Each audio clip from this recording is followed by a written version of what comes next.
하나님 여호와를 신뢰하라. 그리하면 견고히 서리라. 그 선지자를 신뢰하라. 그리하면 형통하리라 하고. 아멘. 그리고 한 중간쯤부터 너희는 너희 하나님 여호와를 한 번 더 읽겠습니다. 너희는 너희 하나님 여호와를 신뢰하라. 그리하면 견고히 서리라. 그 선지자를 신뢰하라. 그리하면 형통하리라 하고. 아멘.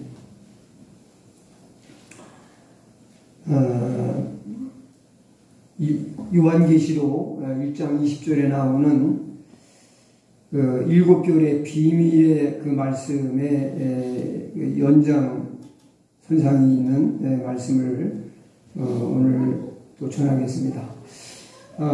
오늘 예배에 우리 최다은 교사 친구로 알고 있는 우리 신빈 자매가 오늘 주일에 함께 하시게 됐는데, 우리 감사와 환영의 박수 한번 드리겠습니다. 반갑습니다. 감사합니다.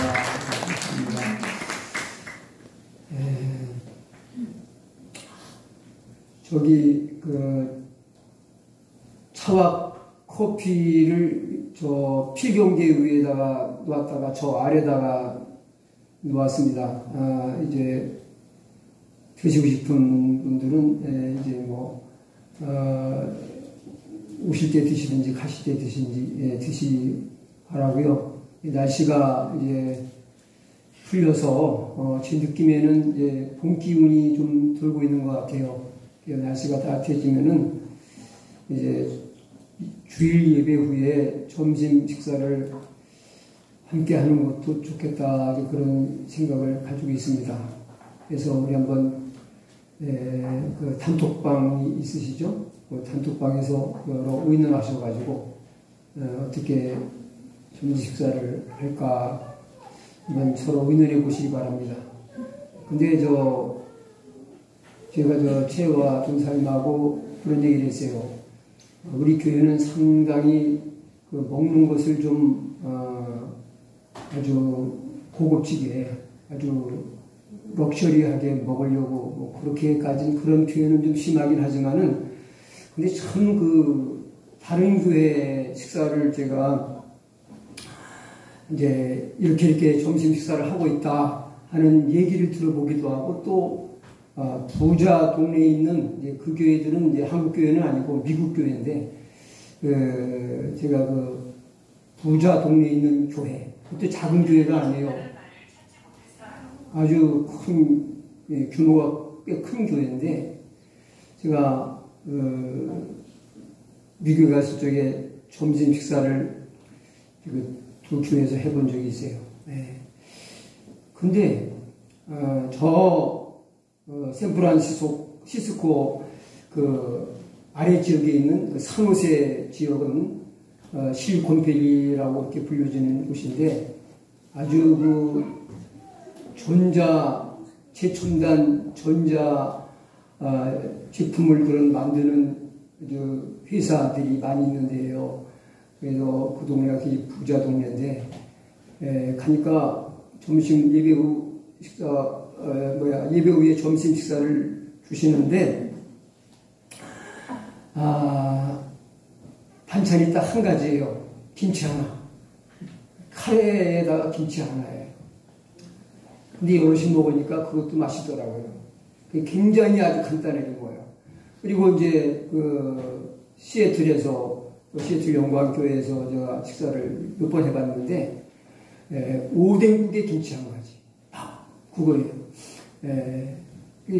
근데 우리는 보통 뭐, 4, 5 가지, 6 가지 해가지고 많이 이렇게 준비하시는데, 아주 간단하게라도 같이 함께 식사한다는 데 의미를 지금 어려운 때니까 소박하게 부담 갖지 말고 이렇게 돌아가면서 함께 이렇게 봉사하면서 식사를 함께 나누면 좋겠다. 그런 뜻에서 다른 교회보다 우리가 특별히 이렇게 잘 사시는 분들만 모인 게 아니잖아요.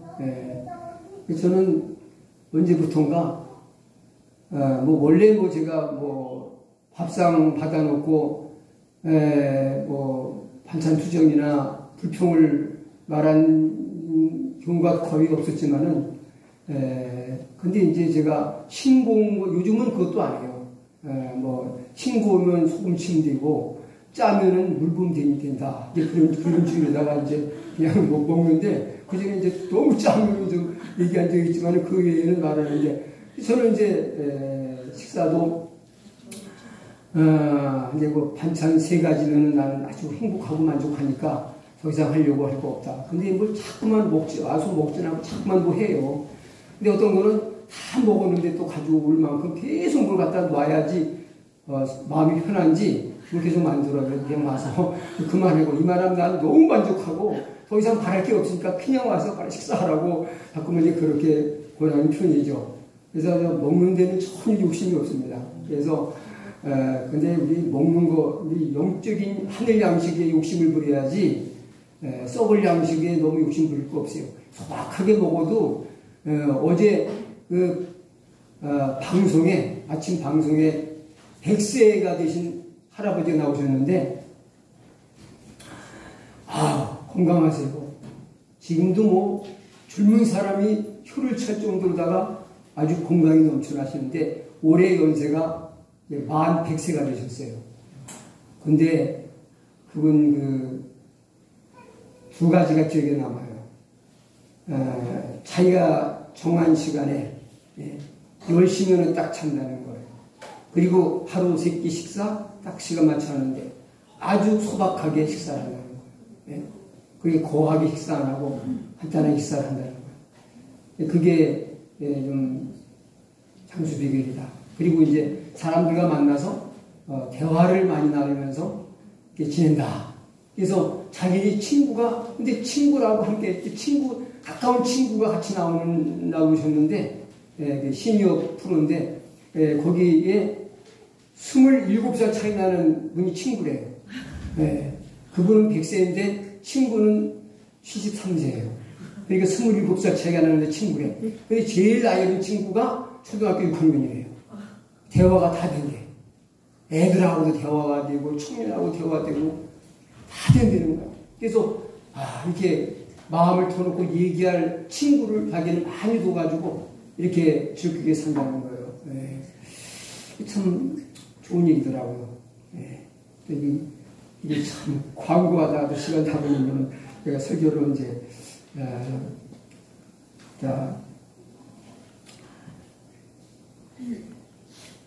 오늘은 저 제목을 바꿔가지고, 흐름은 같은 맥락에서의 메시지인데, 제목을 바꿔가지고, 주의 종에 대한 성경적 비밀, 이렇게 제목을 정했습니다. 한번 제목을 받아서 해보실까요? 주의 종에 대한 성경적 비밀. 제가 굵직굵직한 사건만을 이렇게 성경 전체에서 그냥 생각나는 대로 이렇게 찾아봤는데, 주의 종과 성도와의 관계 속에서 이루어지는 이런 사건들이, 작은 사건들이 또 나는 생각나는 게 또 있어요. 근데 굵직굵직한 사건들만 다뤄봤는데도 11가지가 나와요. 11가지 사건이. 근데 그 11가지 사건만을 본문으로 해가지고 설교를 해도 한 석 달을 해야 될 것 같아요. 그래가지고 이걸 어떻게 할까 생각하다가 아주 어떤 이야기인지 줄거리만 얘기하고 이 메시지에 담고 있는 중요한 교훈이 뭔가를 그냥 얘기하고 그 부분을 마치려고 해요. 그러니까 그렇게 아시고, 먼저 창세기 19장에 나오는 소돔성을 찾아온 천사들을 대하는 두 부류의 사람들이 있습니다. 소돔성에 천사들이 찾아와요. 주의 종이 뭐라고 정의하는 걸 배웠습니까?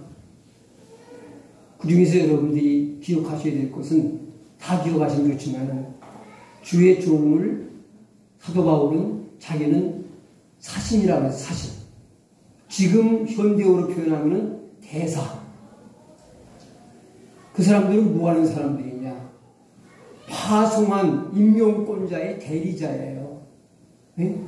우리 한국 대사가 뭐 가까운 일본에도 있고 중국에도 가 있고 뭐 미국에도 가 있고 유럽 여러 나라에도 가 있잖아요. 수교 관계를 맺은 나라에 대통령이 임명해서 가 있잖아요. 그럼 그 사람들은 우리나라의 대통령을 대신해서 가서 대사관 일을 보고 있는 거예요. 대리자다. 창세기 19장에 천사가 나와요. 두 천사. 이 둘이라고 하는 수는 증인의 수예요. 주님의 증인, 말씀의 증인의 수인데 이 두 천사가 나타나요. 왜 왔습니까?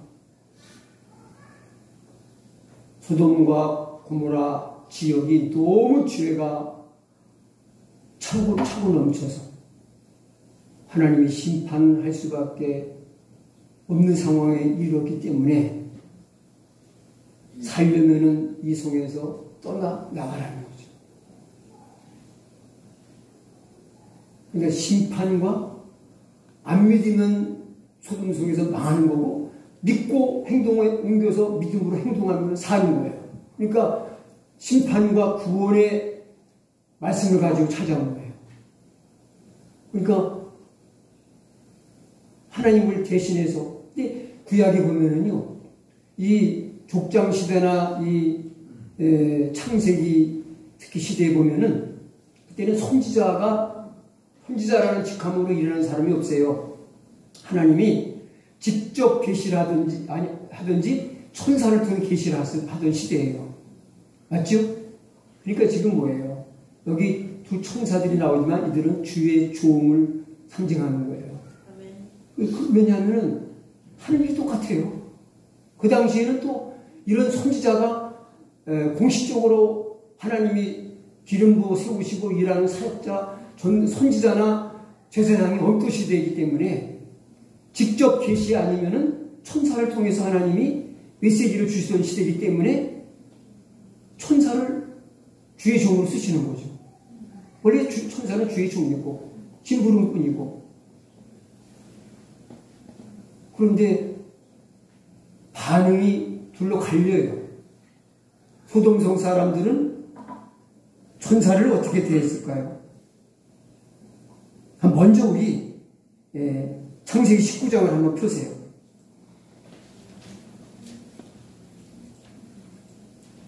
창세기 19장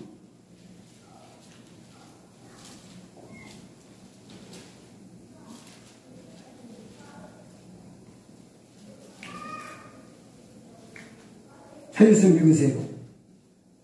저녁 때에 그 두 천사가 소돔에 이르니 아침 롯이 소돔 성문에 앉아 있다가 그들을 보고 일어나 영접하고 땅에 엎드려 절하며 이르되, 한 절만 더 읽습니다. 내 주여 돌이켜 종의 집으로 들어와 발을 씻고 주무시고 일찍이 일어나 갈 길을 가소서. 네, 한 절 더 읽습니다. 롯이 간청하며 그제서야 돌이켜 그 집으로 들어오는지라. 롯이 그들을 위하여 식탁을 베풀고 무게봉을 구우니 그들이 먹으니라. 자, 소돔성에 천사가 이르렀을 때에 롯을 만나요. 롯을 만나게 되는데, 근데 이 천사가 어떤 모습으로 나타났던 것 같습니까? 사람하고 똑같은 모습으로 나타난 것 같아요. 근데 아주 아름다운 모습으로 나타난 것 같아요. 소돔성 사람들이 끌어내서 막 욕을 보이려고 하는 이런 상황이 벌어진 걸 보면은 사람하고 똑같았고, 또 나그네를 대접하듯이 그렇게 한가히 영접을 해서 자기 집으로 막 간청해서 인도에 가가지고 상을 베풀어 대접을 극진히 해요.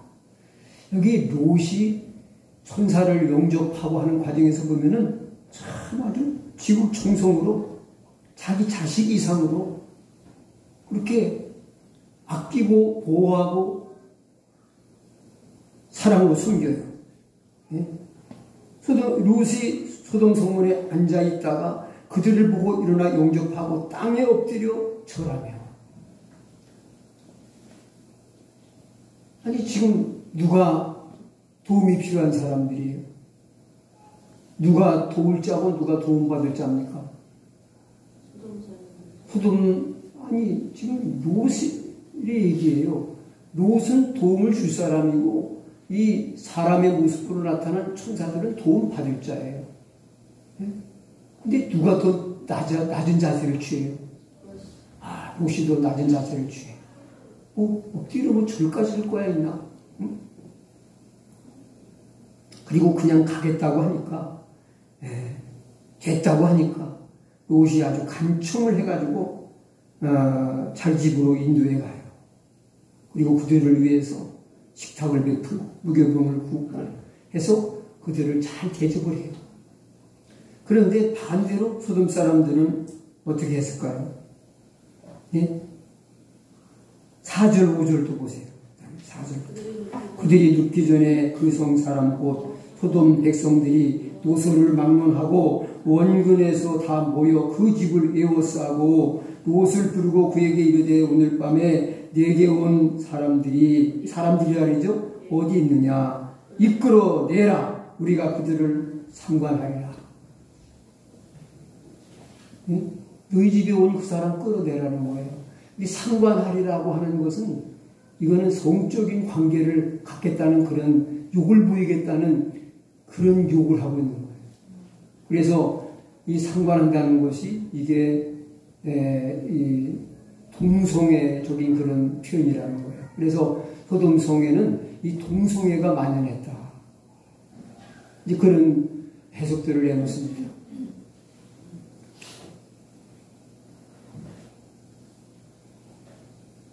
자,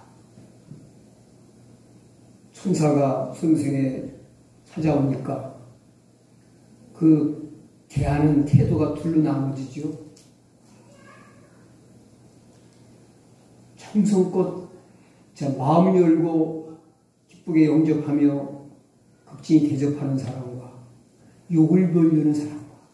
근데 그들의 운명이 어떻게 나눠져요? 네? 욕 보이려던 소돔성 사람들은 심판을 받고 롯은 구원을 받죠. 자기 딸들과 함께. 근데 이런 이야기들이, 이런 같은 맥락의 이야기들이 성경에 너무너무 많이 나온다는 거예요. 한번 24절, 25절 보세요. 롯의 소돔 사람들이 천사를 그렇게 욕보이려고 못된 짓을 하려고 하더니 어떤 운명을 맞이하는가 보십시오. 24, 25절. 여호와께서 하늘 곧 여호와께로부터 유황과 불을 소돔과 고모라에 비같이 내리사 그 성들과 온 들과 성에 거주하는 모든 백성과 땅에 난 것을 다 엎어 멸하셨더라. 다 멸하셨더라. 이게 이들의 운명이에요. 자, 그 다음에 민수기 12장과 16장에 무슨 얘기가 나오냐 하면은, 성경을 다 찾아볼 수가 없어요. 너무 양이 많고 해가지고, 거기 이제 주의 종인 모세를 대하는 두 부류의 사람들이 이제 구약성경 출애굽기, 민수기, 신명기에 나오는 얘기들을 종합해 보면은 그 중에서 이제 민수기 12장에는 어떤 일이 벌어지는가 하면은 주의 종이 완전한 사람이 아니잖아요. 똑같은 사람 중에서 하나님이 심은 사람이기 때문에 약점을 가지고 있고 완전하지가 않아요. 실수할 수 있어요. 그렇죠? 그래서 모세 같은 훌륭한 하나님의 종도 큰 실수를 저질렀어요. 뭔 실수를 했을까요? 뭐 한 번이 아니죠.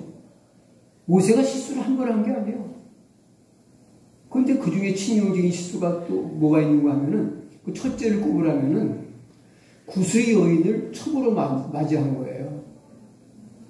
여러분, 목회자가 두 번째 부인을 둔다면은 그 용납할 성도가 어디 있겠습니까?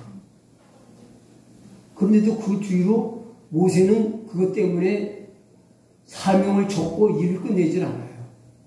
저는 하나님이 은혜로 뭐 큰 실수 없이 이제 정년을 맞이했는데, 근데 실수하는 목사님들이 있거든요.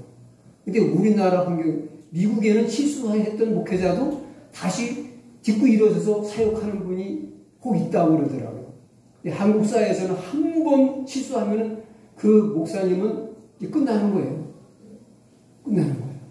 근데 저는 뭐 제 의지나 제가 덕이 많아서 그런 것이 아니라 난 100% 하나님의 은혜라고 고백을 해요. 근데 나는 그게 하나님 나라 원리 맞나? 어떻게 용서가 없는 것이 어떻게 기독교예요? 그 생각이 드는 거죠. 예? 회개하고 돌이킨 것이 분명하면은 다시 하나님이 용서하셨다면 사람이 뭔데 용서를 안 해요? 아주 틀려요. 용서해야죠. 근데 우리나라에서는 한 번 찍히면 끝나는 거예요, 이제. 예, 그냥 죽는 거예요. 예, 기독교는 용서의 종교입니다. 용서가 없으면은요, 기독교가 아니에요. 모세도 큰 실수를 했어요. 근데 누가 이제 비난하고 나섭니까? 네, 누나 미리암이 비난을 하고 나서죠. 어떻게 주의 종이라는 사람이 그럴 수가 있냐? 손 아래 동생이고, 모세가 하나님이 구해주신 거지만은 누굴 통해 구했어요? 누나를 통해 구했어요. 그러니까는 남다른 누나죠. 그래 한 거예요. 응? 누나 미리암이 없다면 모세는 없어요. 물론 하나님이 모세 살리려고 다 보내신 것이지만은, 주권자의 하나님이시지만은, 그런 하나님이 미리암을 쓰셨어요. 적절하게. 그러니까는 좀 남다른 동생이죠. 그리고 속에 너는 나 아니면은 세상에 있겠냐? 그러면서 좀 뭐랄까요?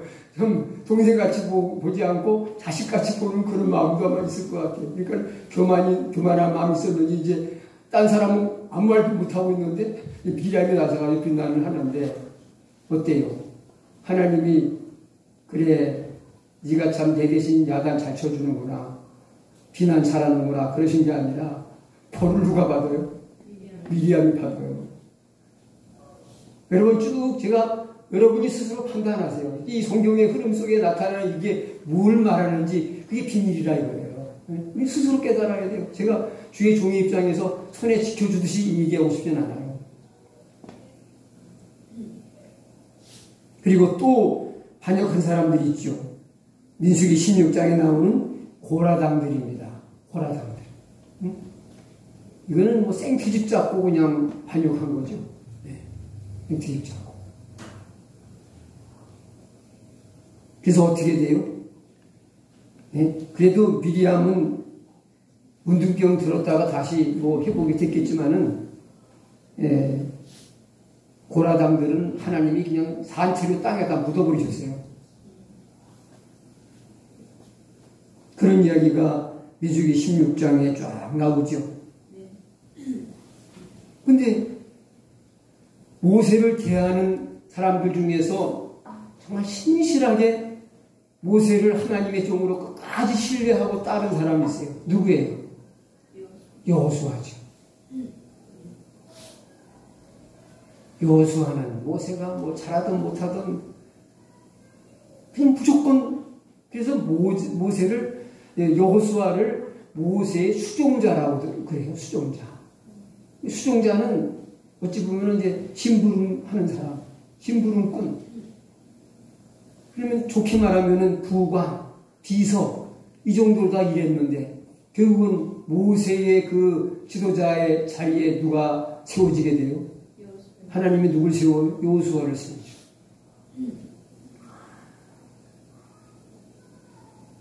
성경에 보면은요, 선지자를 이루면 선지자를 영접하는 사람은 선지자의 상을 받는다고 했어요. 네? 모세를 하나님의 종으로 잘 섬기는 그 여호수아에게 정말 선지자의 상, 하나님의 종들이 받는 그런 상을 동등하게 받는 그런 자리에 하나님이 세우셔서 하나님이 그 뜻을 이루시고 영광 받으시는 것을 볼 수가 있죠. 이거 뭐 다 찾아서 보면은 너무너무 많아요. 제가 지금 이 주의 종목 관련된 해서 원고를 뺀 게 한 10장은 넘는 것 같아요. 앞뒤로 10장인데 저는 원고를 뜨문뜨문 한 게 아니라 이건 뭐 진짜 자그마한 논문 한 편을 쓸 만큼 엄청 많아요. 그래서 야, 근데 오늘 또 어젠가 기도하는데 또 다른 메시지가 주어져가지고 그것도 다 그래서 지난주는 좀 설교 준비해 놓은 게 있으니까 좀 여유롭게 금요일 토요일을 보내겠다 싶었는데 하나님 또 새로운 걸 기도 가운데 깨닫게 계시니까 그것도 다 뒤로 밀어서 제껴놓고 또 원고를 또 다시 하나 만들었어요. 네? 원고를 또 한 4-5장 되는 걸 또 만들었어요.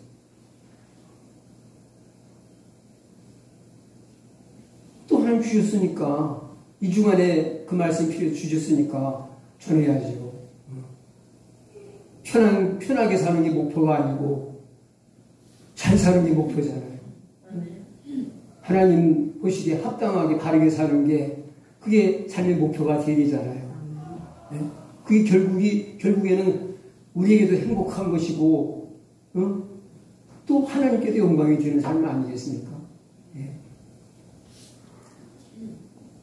그 다음에 또 어떤 이야기가 있을까요?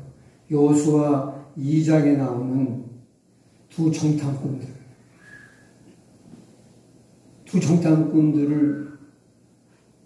영접한 누가 있습니까?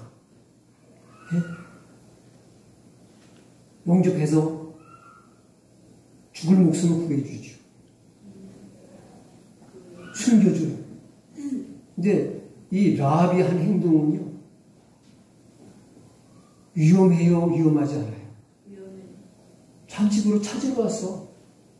여리고 왕이 이상한 스파이가 우리 송에 잠입했으니까 잡으라는 명령이 내려가지고 군사들이 잡으러 왔어요. 집에 있는 거 찾아내면은 라합이 운전하겠어요? 정탐꾼과 함께 잡혀 죽는 거죠. 이거는 목숨을 거는 행동이에요.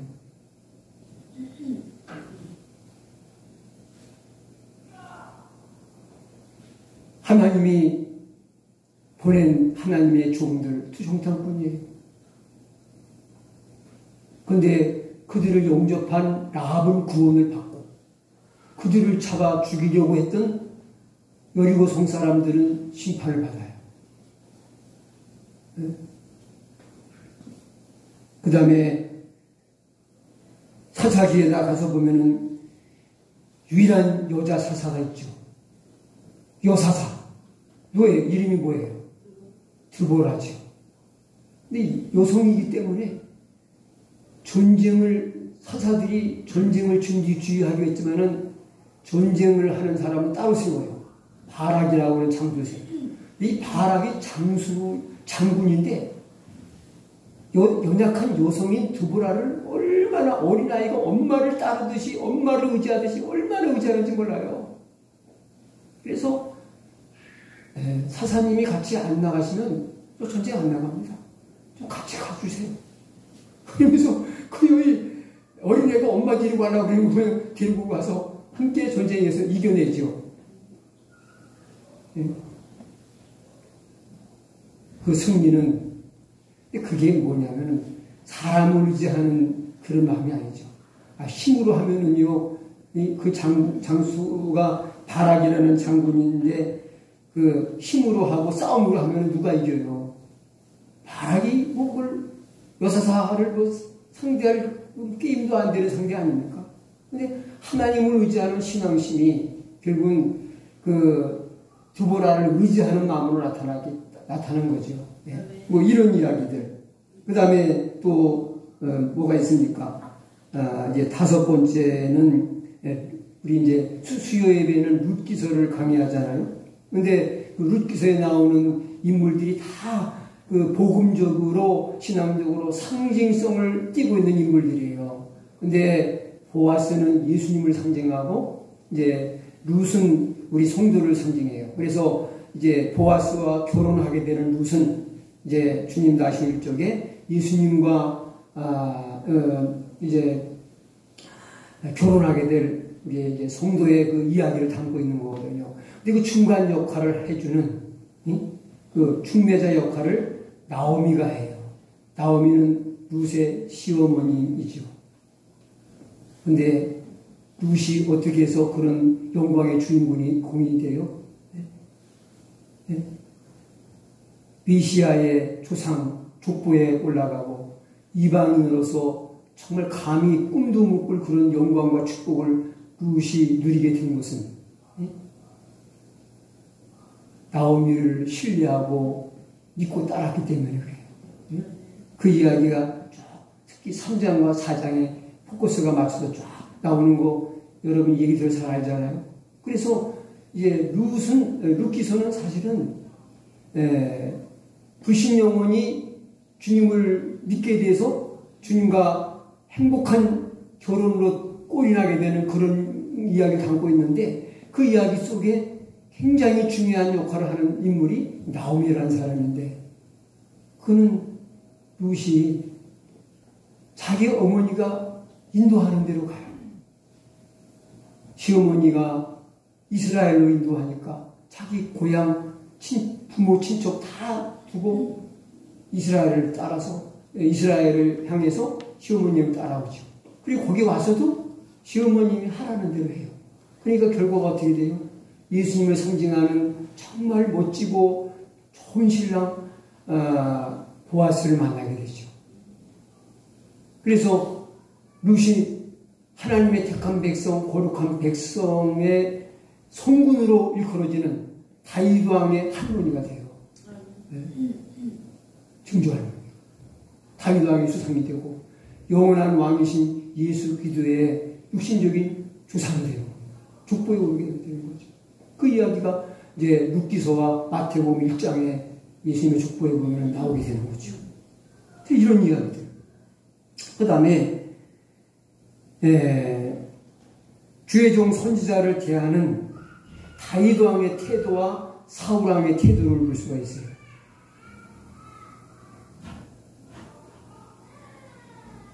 다윗이 사람은 두려워하는 사람이 없어요.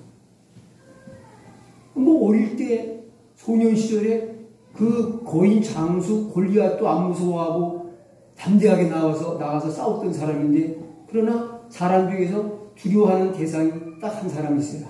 한 부류의 사람이 있어요. 그 누구예요? 선지자예요. 선지자가 와서 죄를 지적하고 책망을 해도 꼼짝 못하고 눈물로 회개를 해요. 그런데 사울은 말을 듣는 척 하면서 안 들어. 순종을 안 해. 근데 심한 왕들은 이스라엘 열왕 중에서 보면은요, 하나님이 세우신 선지자들, 주의 종들의 지도를 잘 받은 왕들은 끝까지 성공을 해요. 넘어졌다가 또 일어나요. 근데 주의 종을 무시하고 핍박하던 주의 종들은 다 망해요. 그게 역사의 이야기예요. 그 얘기를 다 들으면은 예로 다 들을 수 없을 만큼 많아요. 대표적인 인물을 다윗 왕과 사울 왕이 주의 종 사무엘이나 또 나단 선지자 이런 선지자들을 대하는 태도가 어땠는지를 보고 그 결말을 보라 이거예요. 이런 성경의 흐름 속에 쭉 이어지는 얘기가 우리에게 무슨 메시지를 주느냐? 그 여러분이 스스로 캐치하라는 거예요. 네? 그 다음에 또 뭐가 있습니까? 한 왕을 더 예를 들면은 여호사밧 왕과 아합 왕입니다. 여호사밧 왕은 거짓 선지자들의 말은 마음에 안 들어와. 속이 안 차. 그래서 400명의 선지자가 와가지고 전쟁에 승리할 것이니까 나가서 싸우소서 하면서 이제 막 좋은 예언을 합니다. 근데 그게 마음에 안 들어와. 믿어지지가 않아. 그래서 다른 선지자가 없냐고 해서 이제 미가야 선지자라고 하는 진짜 참 선지자. 거짓말하는 사람들은 아주 부수기주로 많은데 이렇게 진실되게 하나님 말씀을 목숨 걸고 핍박을 무릅쓰고 전하는 사람은 흔치가 않아요. 그래서 그 한 사람이 이제 근데 아합은 그를 안 좋아해. 왜? 기분 나쁜 예언만 하기 때문에 싫어하는 거예요. 근데 마음의 기분이 당장 좋으냐 나쁘냐가 중요한 게 아니죠. 하나님이 주신 그 말씀을 있는 그대로 진실하게 전하느냐 거짓을 전하느냐 이게 중요한 거 아니에요. 그래 한 거예요. 선지자의 사명은 듣기 좋은 말하는 게 사명이 아니에요.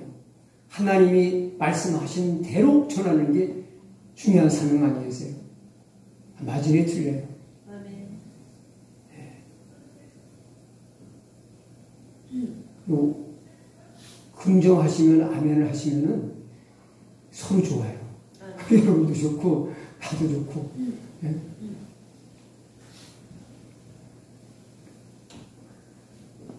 근데 그리고 그 말을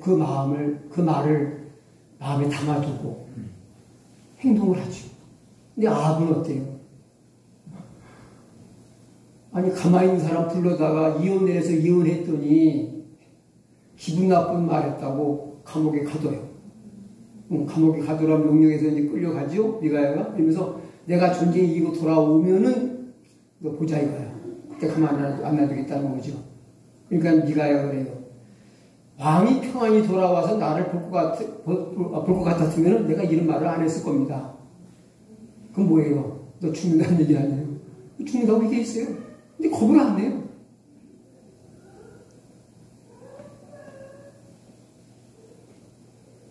당신 이 전쟁에 나가면 죽습니다 하는 거를 일러주는 건 뭐예요? 죽을 짓 하지 말라는 거죠. 그렇죠? 근데 무시하니까 죽을 짓을 해. 왜 죽어? 자, 이런 이야기들. 이거를 낱낱이 성경을 읽으면서 얘기를 해보세요. 네? 3주간을 해도, 아니, 석 달을 해도 이거 다 해겠는가? 응? 그 다음에 또, 엘리야 선지자를 여러분 잘 알 거예요. 그 끼니, 가뭄, 3년 6개월 가뭄 가운데 먹을 게 어디 남아났겠어요. 그래서 이제 마지막 한 끼 먹으면 이제 양식 끝나는 거예요. 그래서 마지막 한 끼 자기 아들하고 이제 혼자 사는 그런 분이었어요. 그래서 자기 아들하고 마지막 남은 밀가루로 떡 해먹고 빵 만들어 먹고 이제 끝내려고. 그런데 마침 반갑지 않은 손님이 왔어요. 엘리야가 왔어요. 그리고 와가지고 염치도 없이 물 좀 떠오라고 시켜요. 물 떠다 줘. 물도 필요. 3년 6개월 비가 안 왔으니까 물이 얼마나 필요했어요. 그리고 그 떡을 만들어서 먼저 나한테 가져오라는 거예요. 그 여러분 같으면 하시겠어요? 근데 자녀 죽기 전에 아들에게 주기 전에 자기가 먹기 전에 엘리야에게 그걸 가지고 와서 대접을 하죠. 아유, 저도 이제 이걸 보면 참 옛날 생각이 나요. 시골서 이제 닭을 기르잖아요. 응? 그 닭은 아주 사랑이 갈 수밖에 없는 가족 같은 닭이죠. 왜냐하면은 어미닭이 알을 낳는 걸 하나하나 모아가지고 그 어미닭이 이제 병아리를 까고 싶다고 자꾸만 꼭꼭꼭 하면서 자꾸만 이렇게 들어가서 앉아요. 그러면 모아놨던 그 계란을 어미닭 품에 이렇게 넣어주죠. 그러면 참고 품고 있어요. 어디 가지도 않고 놀러도 안 가고 밥 먹으러도 안 가고 계속 그걸 품고요. 따뜻하게. 그래서 뭐 이제 한 25일 뭐 한 달 가까이 돼가면은요. 아이고 거기서 병아리가 한 마리씩 노란 병아리, 하얀 병아리, 까만 병아리가 하나하나 나와요. 그래서 이제 키워요. 키우면은 여러분 약병아리라고 그래가지고 삼계탕을 잘하는 식당에 가면은 큰 닭으로다가 삼계탕을 하는 것이 아니라 아주 한 사람이 먹으면은 딱 맞을 그런 작은 약병아리라고 하는 그런 작은 사이즈의 닭을 가지고 삼계탕을 만드는데, 예, 그렇게 됐을 때에 그렇게 가족같이 자식같이 키운 이제 한참 큰 그 닭을 잡아서 누굴 먼저 같이 드리냐면은, 예, 그때 내가 어릴 때는 이제 전도사님이 우리 시골교회 담임 목회자이시니까 그 목사님을 갖다 드리는 거예요. 전사님을 갖다 드리는 거예요. 근데 나는 그게 너무, 아니 그래 귀한 아들이라면서 그래 저 귀한 약병아리를 그래 어떻게 전사님부터 갖다 드릴 수가 있어, 그렇게도 생각을 했어요. 그리고 은근히 그 투기하는 마음도 생겼어요. 근데 그게 이제 정말 제가 어릴 때 이제 어머니가 일찍 혼자 계셔가지고 혼자 사시니까 꼭 이제 그게 사로박 과부 같은 그런 일을 하신 것 같아요. 그래서 그런지 참 하나님이 여러 가지로 축복하셔서 그 시절에 그 아버지가 이제 돌아가셔가지고 어머니 혼자 자녀를 키우는 그런 어머니들이 얼마나 고생이 심하고 살기가 어렵겠어요. 그래도 무난히 그래도 살아낼 수 있도록 하나님이 그 은혜를 주신 것이 참 간증한 얘기들이 너무너무 많아요. 하나님의 은혜였다. 자, 그 다음에 이제 열왕기하 2장에 보면은 이제 엘리사 시대가 열리는데, 엘리사는 엘리야 손자의 제자잖아요. 근데 어느 마을에 엘리사 선지자가 등장을 했어요. 근데 엘리사가 이렇게 여기 머리가 여기 없으셨나 봐요. 그걸 뭐라고 그래요? 대머리 진 선지자님이 나타나니까 어린아이들이 몰려 나와가지고 대머리야 하면서 막 몰리는 거예요. 근데 참 엘리사가 성격이 고약했는지 그 아이들을 저주해요. 그러니까 곰이 나와서 그 아이들을 물어 죽였다고 나오고 있어요. 참 어쨌든 이런 사건들이 성경에 나온다는 거. 그 다음에 이제 신약으로 와가지고요, 사도행전 10장에 거기 베드로가 등장하고, 베드로의 집에 와서 하나님 베드로의 집에 하나님이 초대를 하신 거죠. 인도하셔서 가가지고 말씀을 전하게 되는데 그 집이 고넬료의 집이죠. 예, 세상적으로 볼 때 베드로가 무슨 지위가 있습니까? 돈이 많은 부자입니까?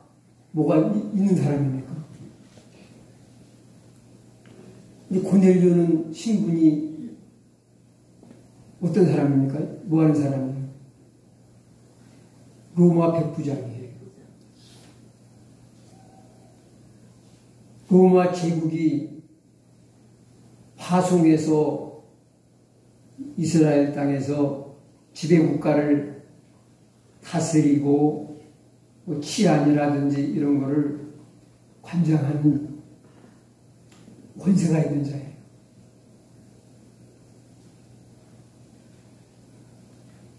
근데 어떤 행동을 취하는지 한번 보세요. 사도행전 10장 24절.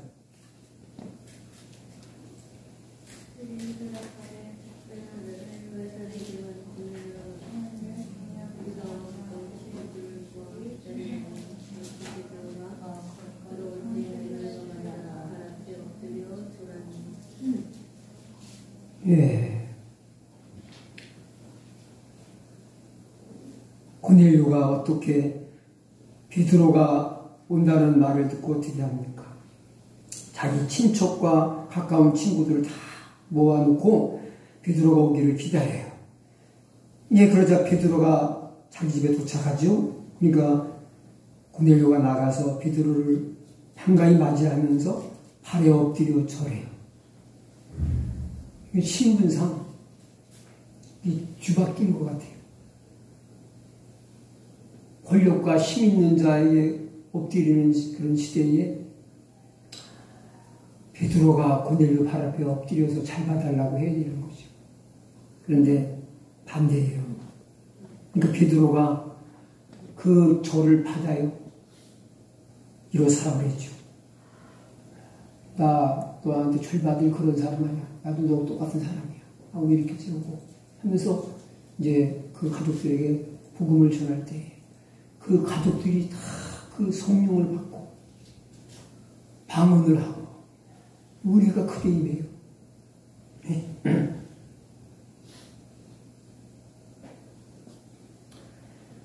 자, 마지막으로 우리 로마서 16장 3절 4절 보겠습니다.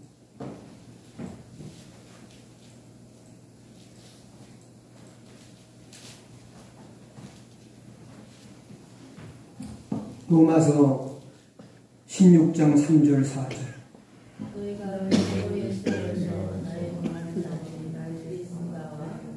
우리에게 문하라. 그들은 내 목숨을 위하여 자기들의 목숨까지도 내어놓았나니 나뿐 아니라 이방인의 모든 교회도 그들에게 감사하느니라. 자, 사도 바울의 좋은 동역자 브리스가와 아굴라라는 사람이 사전대에 누구면 나오죠. 근데 이 사람들은 바울을 위해서라면 어떻게도 할 사람이에요. 네. 목숨이라도 내어놓을 그런 마음이 있는 사람들이에요. 그러니까 하나님의 종을 얼마나 귀히 여기고 사랑해요. 자기도 사역자예요. 자기도. 이 사람도 그냥 일반 평신도라고는 할 수가 없어요. 또 한 군데 더 보겠습니다. 갈라디아서 4장 14절로 15절. 갈라디아서 4장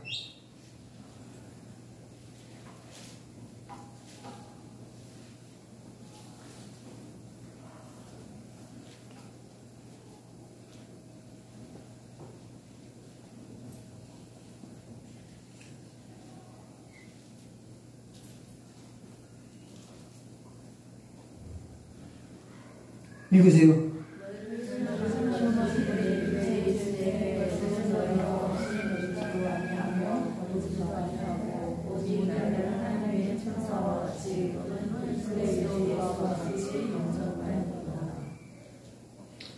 네, 더 읽으세요. 한 줄 더. 너희의 복이 지금 어디 있느냐? 내가 너희에게 증언하노니 너희가 할 수만 있었더라면 너의 눈이라도 빼어 나에게 주었으리라. 사도 바울에게 성도들이 업신여길 만한 것이 있었다고 하는 게 아마 몸에 병이 있는 걸 말하는 것 같아요.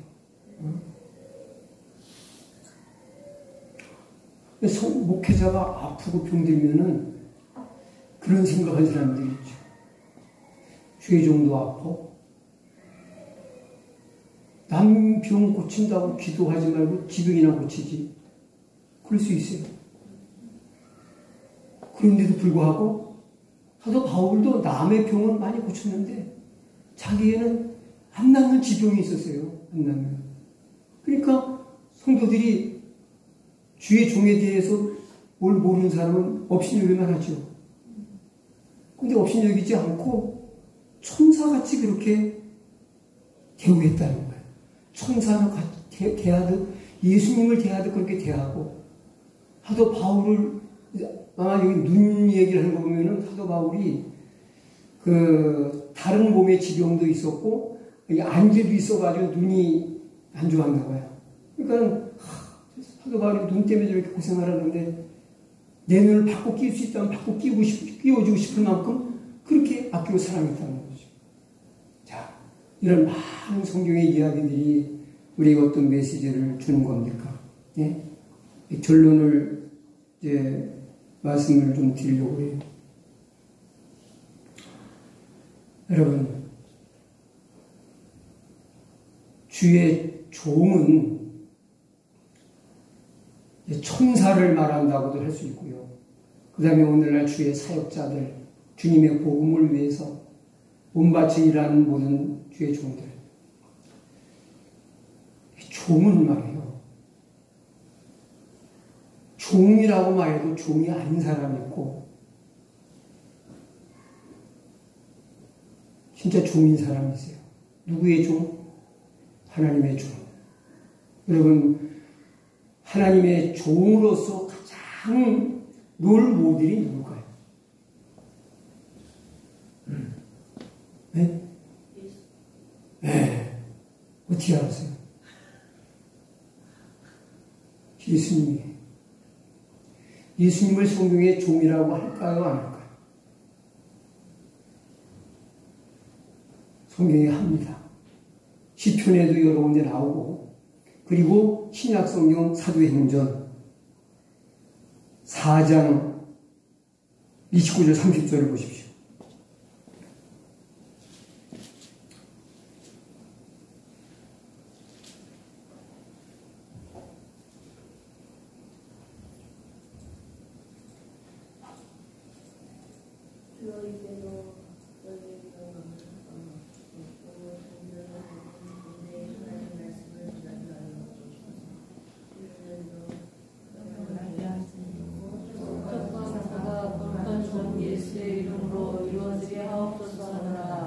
예, 여기 30절에 예수님을 뭐라고 부르고 있어요?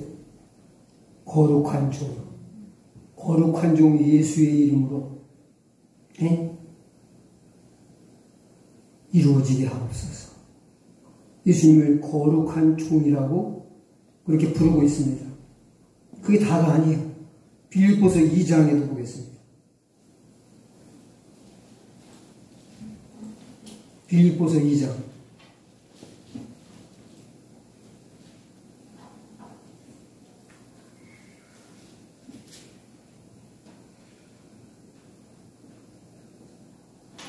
읽으세요. 그는 근본 하나님의 본체시나 하나님과 동등됨을 취할 것으로 여기지 아니하시고 오히려 자기를 비워 종의 형체를 가지사. 자, 여기도 종이라고 나와야 안 나와요? 누가 종의 형체를 가지셨다는 거예요? 예수님. 그 다음에 사람들과 같이 되셨고 사람의 모양으로 나타나시 자기를 낮추시고 죽기까지 복종하셨으니 곧 십자가에 죽으심이라. 거기까지만 보십시오. 예? 예수님은 하나님의 본체라고 했습니다. 이 말은 하나님과 본질적으로 동일하신 분이라는 거예요.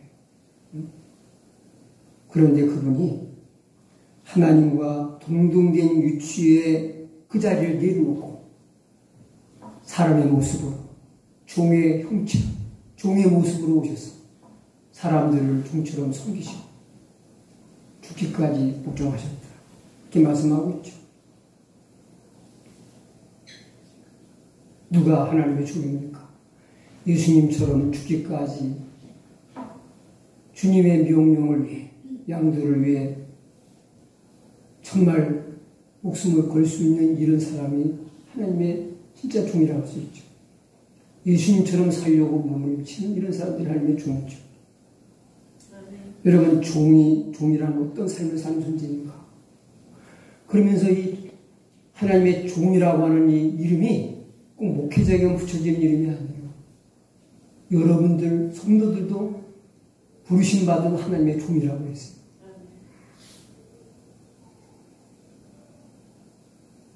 이 종의 이야기도 결국은 포커스는 예수님께 있는 겁니다. 그럼 종으로서 예수님은 어떤 삶을 사셨습니까?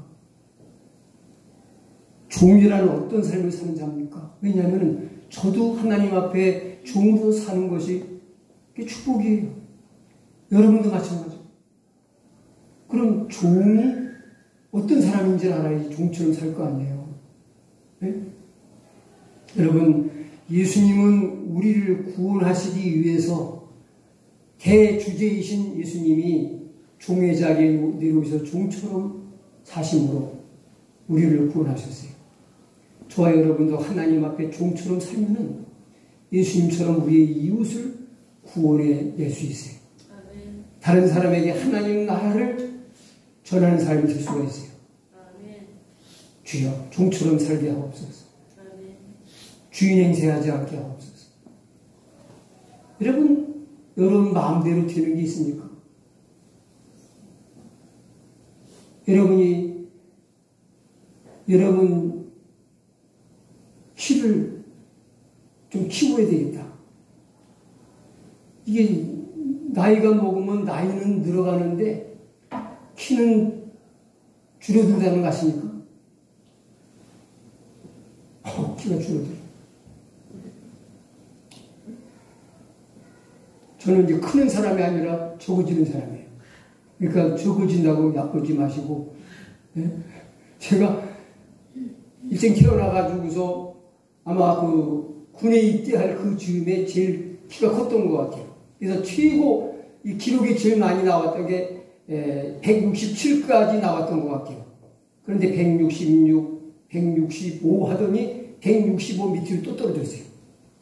이게 언제 얼마큼 줄어들으려고 그러는지 진짜 키 재보지 말아야 될 것 같아요. 생각이 들어요. 그렇다고 해서 제가 키를 좀 키워야지. 내 몸이고 내 키인데 1mm만 좀 키우려고 해도 커져요, 안 커져요? 그거 안 키워도 안 커져요. 지금 머리 이발이 너무 짧아요. 조금 길어지면 좋겠다. 안 길어져요. 여러분, 내 몸에 붙은 것도 내 마음대로 안 돼. 여러분, 우리 자녀도 마음대로 안 되고, 사업도 마음대로 안 되고, 마음대로 되는 게 없어요. 그럴 바에야 어차피 내 마음대로 살 수 없는 세상, 주님이 이도 따라 가는 게 행복한 거예요. 네. 그게 종이에요. 종은 하나님 앞에 주권과 권리가 주인 되신 하나님 앞에서, 주님 앞에서 주권과 권리가 포기되어진 사람이에요. 종은 주권이 없어요. 권리도 없어요. 여기 예수님 뭐라고 말씀하세요? 그는 근본 하나님의 본체시나 하나님과 동등됨을 취할 것을 여기지 않으시고, 그러니까 모든 권한과 영광을 다 포기하시다. 그 다음에 두 번째는 자신을 모두 비운 사람이에요. 자기가 없는 사람이에요. 자기가 철저히 부인되어진 사람이에요. 여기 뭐라고 말씀하십니까? 7절에 오히려 자기를 비워 종의 형체를 가진 사람들과 같이 되셨고, 당신의 자존심, 권위, 영광 다 비우셨어요. 그러니까 때리면 맞고 욕하면 욕먹고 침 뱉은 거 그냥 다 받아주시죠. 우리는 매일매일 나를 비우는 것만큼, 내 것을 비우는 것만큼 주님 것으로 채워지는 은혜가 있을 줄로 믿습니다. 그 다음에 주인을 겸손히 순종함으로 따르는 사람이 종입니다. 사람의 모양으로 나타나다 자기를 낮추시고 죽기까지 복종하셨으니 그 십자가에 죽으시며, 네? 죽기까지 순종밖에 모르는 존재가 종이에요.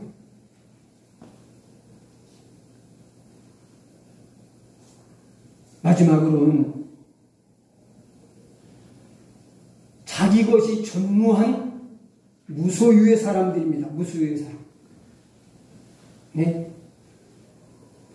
아니, 목숨까지 내놓으라면 내놓는 사람이, 그 사람의 소유가 뭐가 있겠어요? 우리는 끝까지 다 내놔라도 목숨까지 내놓으라면 그것만을 붙잡을 수밖에 없는 게 인간이잖아요. 물질에 대한 욕심이 아무것도 또 다 내려면 다 바칠 수 있는 사람도 목숨까지 마저 내놔. 네? 여러분, 마지막 내놓는 게 목숨이잖아요. 그래 안 그래요? 목숨까지 내는 사람한테 무슨 소유가 있겠어요? 무슨 소유? 이 종이에요. 종은 질 것이 없는 사람의 집게. 네. 근데 우리는 태어날 때부터 애들이 아주 말을 배우면서 잘하는 게 뭐냐면, 내 거야, 내 거야.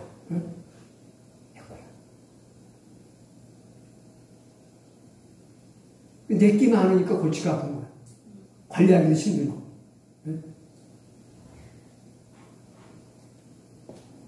근데 참 물론 돈이 있어야 필요할 때 쓰긴 쓰지만은 저도 누가 자녀가 용돈을 주든지 이렇게 돈이 좀 생기면요 이걸 어디에 써야지 하고서 생각을 해요. 그리고 머리가 좀 복잡해져.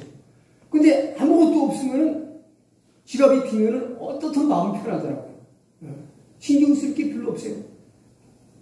근데 저는 그래도 빨리 결정을 하니까 이거는 다음 주에 헌금이라고만 하고 얼른 금방 정하니까 오래 걸치는 안 새기는데 이제 한 번에 헌금하기 너무 많은 게 생겼다.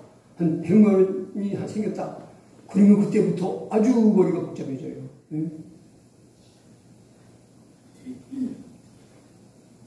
그렇다고 해서 빈털터리로 갓난하게 사시라는 건 아니고요. 자, 저는 하나님의 종입니다. 말씀하옵소서. 주의 뜻을 받들어 따르겠나이다. 이런 마음 자세를 가지시라 이 말이죠. 네? 주의 종에 대한 비밀이 왜 주셨냐? 우리를 축복하시려. 그래서 오늘 이것까지 말씀드리려고 했는데 시간이 좀 많이 가서 이건 안 하겠습니다. 주의 종에 대한 비밀이 성도에게 주는 축복이 뭔가? 그 축복이 큽니다. 오늘 본문 말씀이 뭐예요? 그거 읽고 우리 마치겠습니다. 목대하 20장 20절 너희는 너희 하나님 여호와를 신뢰하라. 그리하면 견고히 서리라. 그의 선지자들을 신뢰하라. 그리하면 형통하리라. 하나님을 신뢰하는 마음과 선지자를 신뢰하는 마음을 같은 선상에다 놓고서 이렇게 말씀하고 있어요. 주의 종들을 영접하는 사람은 그 예수님을 영접하는 거라고 말씀을 했고, 하나님을 신뢰하는 사람은 주의 종도 신뢰한다는 거죠. 그래서 주의 종들이 천사도 아니고 예수님도 아니고 똑같은 죄인 중에서 하나님이 세운 사람들이지만은, 그러나 그분이 세운 대리자라는 그런 관점에서 볼 때, 그래서 예수님을 대신해서 말씀도 선포하고 축복권도 행사하고 또 중보기도도 하게 되고 여러분도 할 수 있는 거지만 그런 비밀이 있는 거죠. 자, 오늘 여기까지 말씀드리고, 하나님 앞에서 우리가 예수님을 주여 하고 부르잖아요. 요즘 우리가 주여 하고 기도하니까 우리 어린이들도 주여 하고 통성 기도를 해요. 몇 명 되진 않지만 주여 주여 하고 기도합니다. 그걸 우리가 풀어 말하면 뭐예요?